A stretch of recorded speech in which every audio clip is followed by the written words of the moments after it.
Hi, this is Shawn Abrams with Leading in the First Person. This is your first look at leadership and relationship topics. Today's topic, leading your relationship.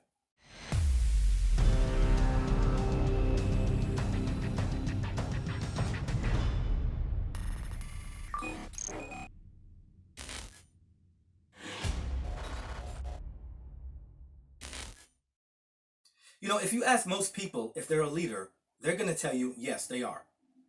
But if you ask those same people to define leadership, they're going to struggle.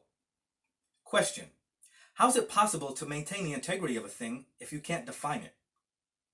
How can you teach it to others or even receive it yourself? No. Leadership is a discipline for you, the leader, not the people that you lead. Applied leadership. This is the methodology we use to effectively lead people. It's comprised of two parts or two practice areas. There are mentoring and coaching. Now, coaching is where you go to the person. You meet the person where they are, figuratively. This is key because you're coaching the person's emotions. But mentoring is where you bring the person to where you are. Maybe you assign them something that you would ordinarily do yourself, or something that represents a next step for them. So we coach emotions of the person, but we mentor their mentality. And we have to be mindful that to move someone from their thinking to our thinking would also move them out of their comfort zone, which I call their nest. And that is mentoring. And most of the time we spend with the people we're leading should be spent coaching, as this is where the relationship lives. It's the day-to-day conversations and concerns that they have. And mentoring is the test of how well we presented the coaching and how well they received the coaching.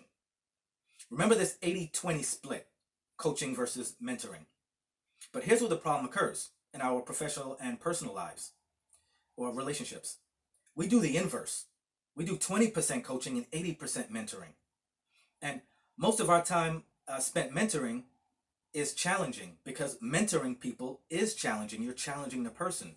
And there's nothing wrong with challenging someone, but we have to prepare them for the challenge before we present it to them.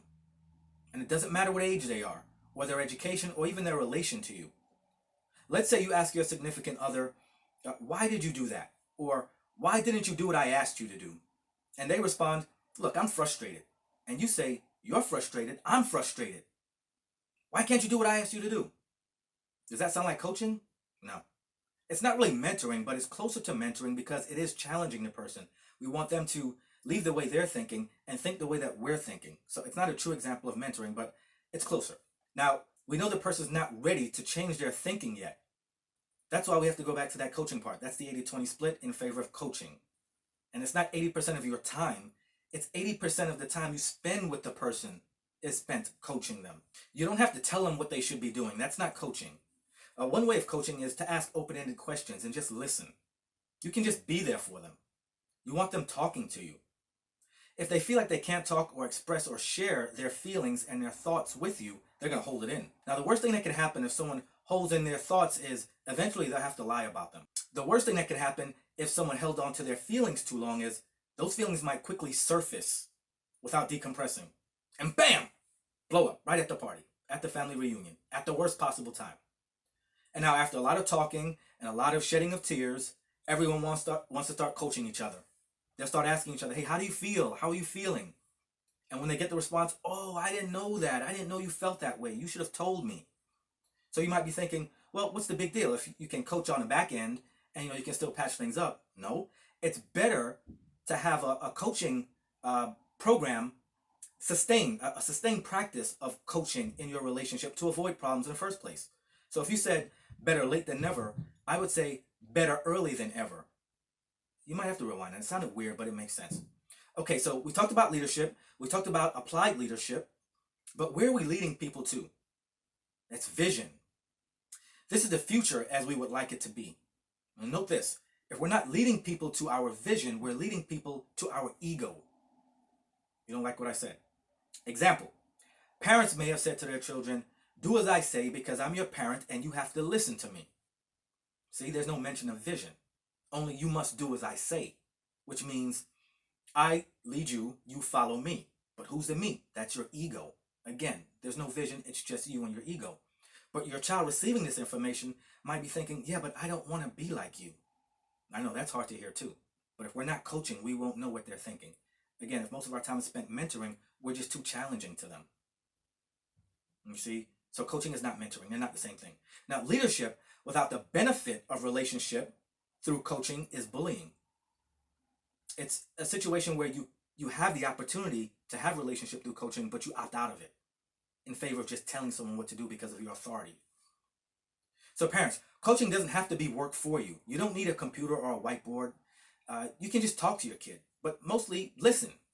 And you don't have to make suggestions and comments every time they say something. You don't have to interrogate them and dig deeper and get granular. Just let them say what they have to say. And when they finish, say thanks, give them a hug, and then go do their laundry. No, I'm kidding. I'm kidding.